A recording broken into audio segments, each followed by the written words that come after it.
Dhaka premier ক্রিকেটের round robin লিগের খেলায় 6 দল জায়গা করে নিয়েছে সুপার লিগে। আর পয়েন্ট টেবিলের তলানির 3 দলকে খেলতে হবে রেলিগেশন লিগে। আগামী 16 এপ্রিল শুরু হবে সুপার 6-এর লড়াই।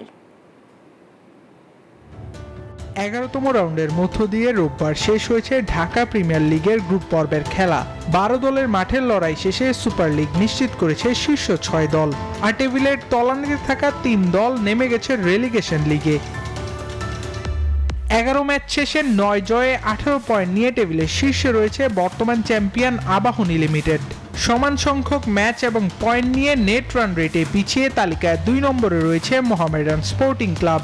তালিকায় 3 নম্বরে অবস্থান করছে এনামুল হক বিজয়ের নেতৃত্বাধীন গাজী গ্রুপ ক্রিকেটার্স। 11 ম্যাচে তারা জয় তুলে নিয়েছে 8 ম্যাচে। তালিকায় 4 ও 5 নম্বরে রয়েছে গুলশান ক্রিকেট ক্লাব ও অগ্রণী ব্যাংক ক্রিকেট ক্লাব। অপরদিকে তালিকার 6 নম্বরে আছে লিজেন্ডস অফ রূপগঞ্জ।